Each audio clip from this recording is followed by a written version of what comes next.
अस्सलाम वालेकुम फ्रेंड्स, क्या हाल है आप सबका।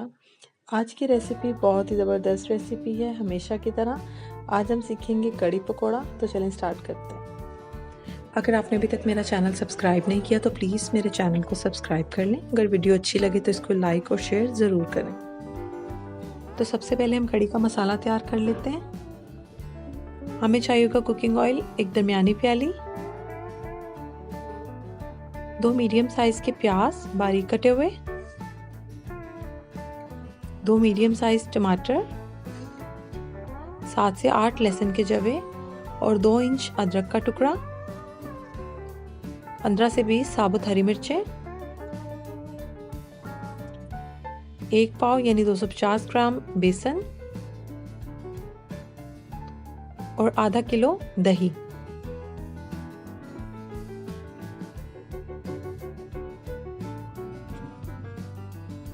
तो सबसे पहले फ्रेंड्स हम ऐसा करेंगे कि एक देगची में कुकिंग ऑयल डाल देते हैं।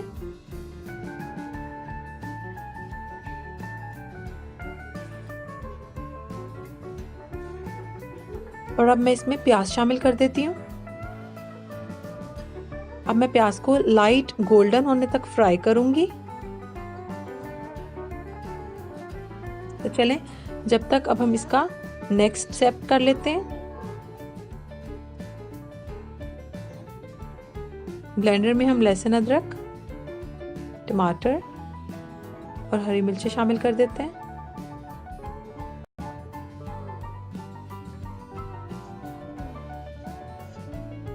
और अब इसमें जाएगा आधी प्याली पानी।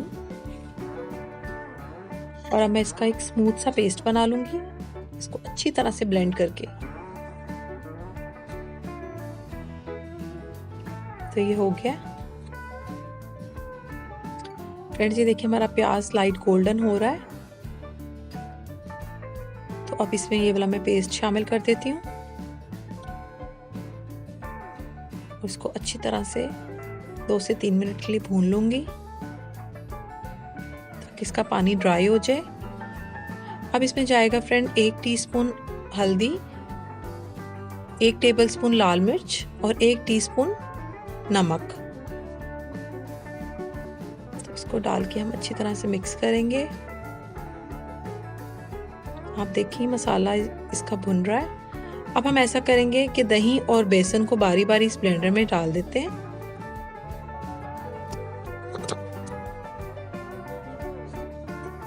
और इसको भी हम अच्छी तरह से ब्लेंड कर लेंगे ताकि बेसन की गुठलियाँ बिल्कुल मर जाएं, बिल्कुल ख़त्म हो जाएं। और ये जो पानी इसमें बचा है दही, ये भी हम इस पानी के साथ मिक्स करके इस ब्लेंडर में ऐड कर देते हैं।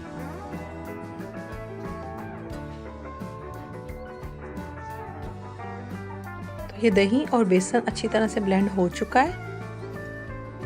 अब मैं इसको फिर से एहतियातन एक दफ़ा फिर एक छन्नी में से छान लूँगी ताकि शक की कोई गुंजाइश ना रहे। किसी भी किस्म की कोई गुठली, कोई लम्स, कोई ज़र्रात इसमें नहीं रहने चाहिए। बिल्कुल लिक्विड वाटरी हो जाना चाहिए ये दही और बेसन मिलके। तो आप ये देखें ये मसाला बिल्कुल अच्छी तरह से रेडी हो गया है। इसका सारा ऑयल ऊपर आ गया है। तो अब इसमें हम ये दही और बेसन शामिल कर देते हैं, इसका पेस्ट यानी इसका ये लिक्विड।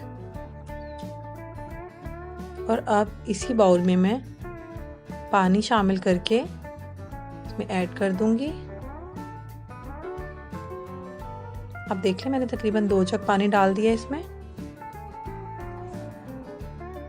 ब्लेंडर वाला जो जग था वो मैंने 2 जग इसमें पानी डाल दिया। और अब मैं इसको बॉइल्ड होने का वेट करूंगी। इस दौरान आपने बिल्कुल भी इसके पास से इधर उधर नहीं होना, वरना अगर ये बॉइल्ड हो गया तो ये सारा नीचे गिर जाएगा। ये स्टेप बहुत एहतियात से करना है आपने जी। तो ये बॉइल्ड हो चुका है। तो अब मैं इसको मिक्स कर लेती हूँ। एक दफ़ा इसमें चम्मच चला लूँगी। तो अब मैंने इसकी आंच लो टू मीडियम पे कर दी है। आपने इसको हाई फ्लेम नहीं करना। अब हम इसको ढककर पकाएंगे। पकौड़ों के हिसाब फ्रेंड्स अब आप लोग नोट डाउन कर लें। हमें चाहिए होगा बेसन 250 ग्राम, तकरीबन 1 पाव, 2 मीडियम प्याज बारीक कटे हुए, बारीक कटी हुई पालक 1 बड़ी प्याली,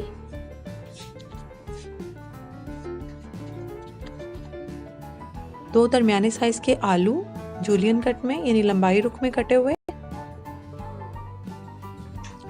4 से 5 हरी मिर्चें बारीक कटी हुई, 1 टीस्पून नमक और 1 टीस्पून लाल मिर्च पाउडर, और इसके साथ साथ फ्रेंड्स जो बहुत ज़रूरी चीज़ है वो है साबुत धनिया। ये हमें चाहिए होगा 1 टेबलस्पून। तो फ्रेंड्स ये देखें ये बॉइल्ड हो रही है, इसका आहिस्ता आहिस्ता पानी ड्राई हो रहा है, लेकिन अभी भी ये बहुत ज़्यादा है। आप इसकी कंसिस्टेंसी देख सकते हैं। तो अब हम इसको दोबारा ढककर पकाएंगे। फ्रेंड्स इस दौरान मैं दोबारा से कड़ी को चेक करूँगी, तो ये अभी भी उतनी थिक नहीं हुई है जितनी मुझे चाहिए, आप देख लें। तो मैं इसको मज़ीद ढककर पका लेती हूँ जब तक हम लोग पकौड़ों का मिक्सचर रेडी कर लेते हैं। सबसे पहले बेसन में मैं शामिल करूँगी प्याज, आलू, हरी मिर्च, साबुत धनिया, नमक मिर्च, पालक। अब इन तमाम चीज़ों को मैं हाथ से अच्छी तरह से मिक्स कर लेती हूँ।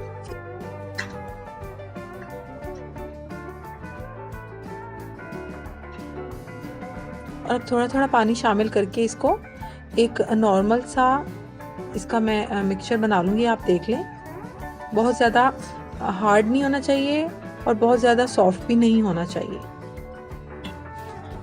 कुकिंग ऑयल गर्म हो चुका है, तो अब मैं इसमें बारी बारी पकोड़े डालती जाऊंगी।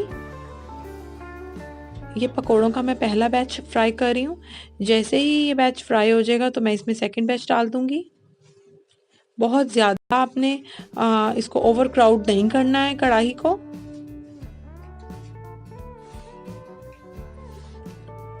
शुरू के 1 मिनट तक आपने बिल्कुल भी चम्मच नहीं चलाना है पकोड़ों में, वरना ये टूट के बिखर जाएंगे। आपने इनको सेटल होने का टाइम देना है ताकि बेसन इन तमाम चीज़ों को अच्छी तरह से ग्रिप कर ले। जैसे ही ये गोल्डन होंगे तो हम इनको कड़ी में ड्रॉप कर देंगे।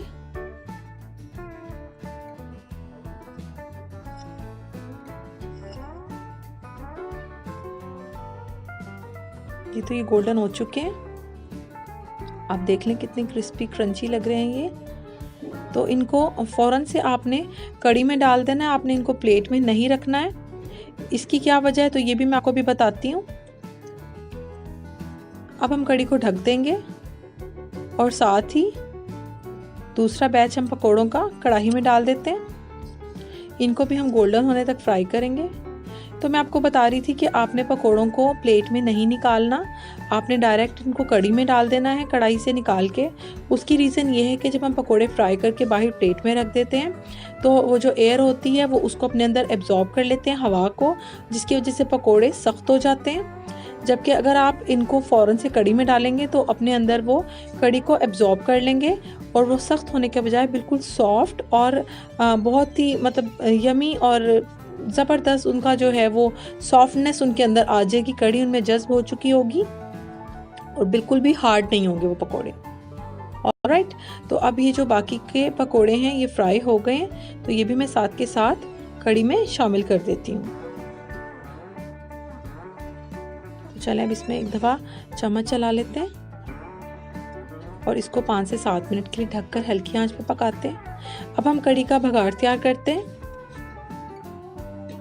इसके लिए मैं चाहिए होगी 4 से 5 हरी मिर्चें, 1 टेबलस्पून सफ़ेद ज़ीरा, तकरीबन 4 से 5 टेबलस्पून कुकिंग ऑयल में मैंने शामिल कर दिया और मैं इसको गोल्डन कर लूँगी ज़ीरे को। इसमें जाएगी काली मिर्च 1 टीस्पून पिसी हुई, इसको मिक्स कर लें और साथ ही अब मैं ये बघार इसमें लगा देती हूँ। फ्रेंड बहुत प्यारी खुशबू आ रही है कड़ी की। आई होप कि आपको ये रेसिपी पसंद आएगी। आप इसको घर में ज़रूर ट्राई कीजिएगा, मुझे फ़ीडबैक देना मत भूलिएगा, मैं हर बार आपको कहती हूँ। और मुझे अपनी दुआ में याद रखें। मिलते हैं एक नई ज़बरदस्ती वीडियो में। टिल देन खुदा हाफिज़।